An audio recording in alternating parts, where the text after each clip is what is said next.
What's up, man? I'm Logan. Welcome to my home kitchen. I'm going to show you how to make a delicious roasted fermented Serrano hot sauce. So the lacto fermentation process really adds a unique flavor to the peppers. We're gonna end up with a hot sauce that has so much flavor, nice funkiness to it. It's an amazing sauce. One of my favorite things to go with this hot sauce are some crispy potatoes. They're nice and crispy on the outside, nice pillowy softness on the inside. I let this ferment for about a month, so let's go ahead and start with the fermentation process of the peppers themselves, and then we'll make the sauce, and then we'll make the potatoes. The very first thing that we need to do is wash off the Serrano peppers. Just under cold running water is perfectly fine. Once all the peppers have been rinsed off, place them on a clean kitchen towel and let them air dry. This should take only about 10-15 minutes. So if you don't have a gas powered stovetop like I do, go ahead and set them in the oven, set the broil, or just even chuck them on the grill. So what I'm using here is a cooling rack that I place over my burner, being that Serrano peppers are a little smaller in size. Depending on the design of your range, you may not need to have any kind of a rack to place the peppers on. As you can see, I'm doing this in batches. I'm putting 5 or 6 Serrano peppers onto my rack at a time. Let the peppers roast over the flame for about a minute and a half each side. I'm looking for the peppers to have a little bit of char to it and slightly blistered. So when you're cutting up peppers, you need a very sharp knife. Luckily, I'm an affiliate for Santoku knives. I'll leave a link in the description. All the information will be there. You get 10% when you use my code. Check them out. They're fantastic knives. I love the edge on the blade. It seems to be holding up pretty nicely. So check it out. Get yourself a knife. So I'm just gonna cut off the end on all these peppers, close to the stem as possible. You can wear gloves if you want to. It doesn't really bother me cutting Serrano peppers up, but if that's the sensitivity that you have, wear some gloves, you know what I mean? Keep it boiled, keep your scraps in. Helps keep your work area nice and clean, right? Now just take the peppers and I'm gonna slice them. The placenta is where the heat comes from the peppers, not the seeds, right? So I'm not gonna remove the placenta, and I'm not worried about the seeds either. Really, I'm just cutting them into like little half-inch thick medallions. I like cutting into them because I like to look at the seeds to make sure they're not rotten or anything like that, you know what I mean? I'm gonna end up straining the sauce further on down the line, so I'm not really worried about removing the seeds. Roasting that pepper off really pulls out a little sweetness on it. I love it. So good. So I'm gonna use half of this yellow onion.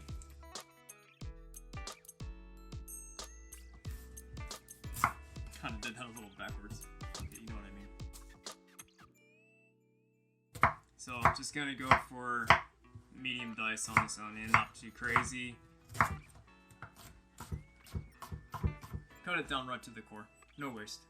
Gotta get yourself organized too in the kitchen, you know what I mean? Cut all your ingredients, get it all ready to go, and then we'll ferment all at once. Gotta be methodical. Thinking 6 cloves of garlic ought to do it. Right? That's enough. These are pretty healthy sized cloves of garlic too. It's gonna be awesome. So the batch of roasted peppers I'm gonna be blending today does not have a yellow onion in it. I made it both ways. Both are delicious. My favorite is using the onion. That's why I'm showing it. Garlic, give it a smash. I like smashing the garlic down a little bit on the cutting board. Releases some of the juices that the garlic has. Helps speed up the fermentation process. So you want to ferment when it's about 68, 75 degrees, something like that. That is optimal. My personal preference in salt is 100% fine sea salt. Not iodized, no preservatives, no anti-caking agents, no bullshit. Technically, you can ferment with iodized salt, no problem. Personal preference, right? I like being accurate, consistent when I'm fermenting. Digital scale, reading grams, mason jar, put it on the scale, zero it out. I'm gonna go over this rather quickly because I've done this a ton of times on the channel. This is for people that are new. Add the ingredients.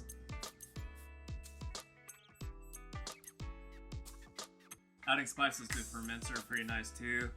I'm gonna add a little bit of cumin, so that's about a teaspoon worth. I put cumin in a lot of my hot sauces, I just love the flavor of it. The onions, the garlic, the peppers, the cumin seeds are in the jar. Filling the jar up just to the bottom of that neck. You want to have a little bit of headroom when we place the weight on there, and that brine level will come up to that very opening of that jar. So now, record that weight. I'm reading 842 grams. Weights may vary, but that's why we're going to multiply it by 3%. That's going to be the amount of grams that we need for the salt to make the brine. Make sense? 25.26 grams of fine sea salt is what we need to make the brine. If your scale does not read in decimal points, round to the nearest whole number. It's close enough, right? So another dish, scale, zero it out. We got our salt, 25 grams.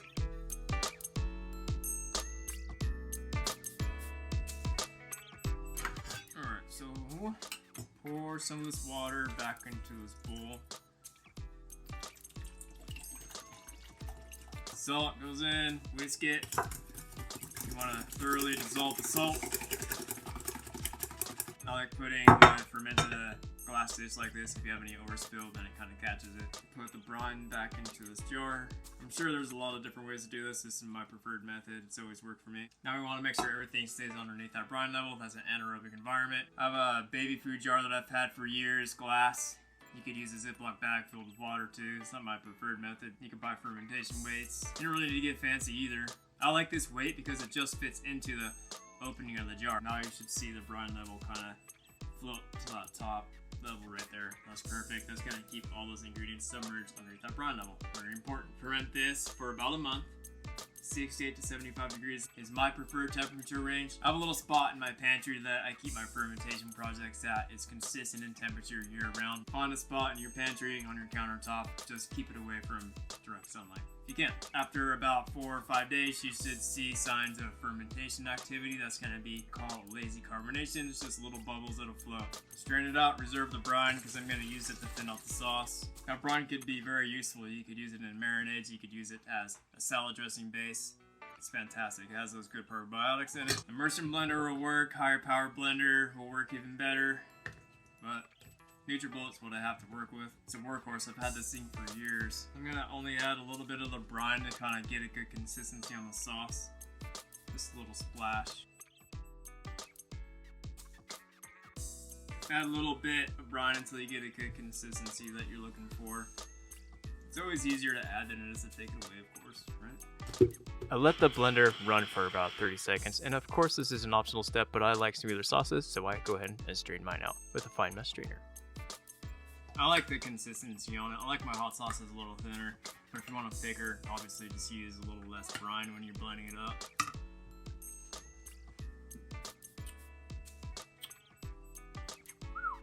It's got a good little zip to it. I want a little bit of a citrus hit to it, so I'm gonna go ahead and squeeze half of a lime into the sauce.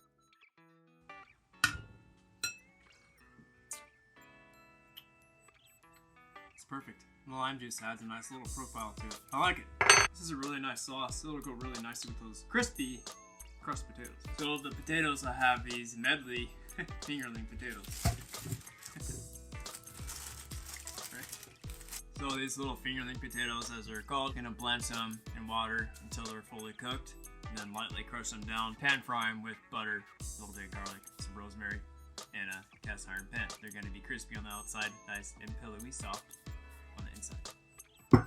In boiling water, I add a heavy pinch of kosher salt directly to the water and add the potatoes. While the potatoes cook, I'm going to go ahead and grab 3 cloves of garlic and give them a rough chop. Cooking the potatoes should only take about 5 to 7 minutes. You'll know when they're done because when you pierce them with a paring knife, the knife will be able to insert with no resistance. Once all the potatoes are fully cooked, carefully remove them from the water, put them on a plate, set them aside, and let them cool for about 5 minutes. This part is better done when the potatoes are still kinda hot. I use my knife, or you could use a spatula, to lightly crust the potatoes, giving them a flat spot on the top and bottom, and they will lightly split. In a cast iron pan heated over medium-high heat,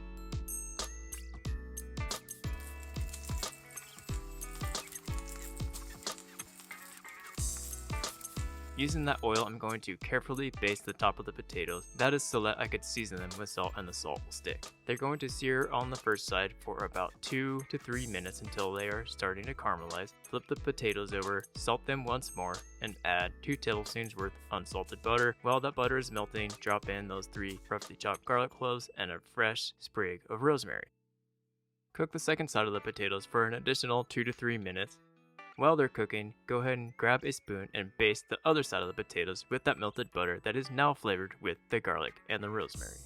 Once the potatoes are nice and caramelized on both sides, carefully remove them from the pan. Place them on the plate that you're going to be serving them on. Season them with a little bit more salt and some freshly cracked black pepper. Now that garlic that is still in the cast iron pan, we're gonna put it to good use. Drizzle that melted butter and that garlic that has been nice and crisp and caramelized on top of the potatoes. Top the potatoes off with that beautiful homemade roasted fermented Serrano hot sauce. This is a beautiful dish, a beautiful hot sauce, beautiful potatoes. You're going to love this recipe. Above all else, make good food, eat good food, and enjoy your day.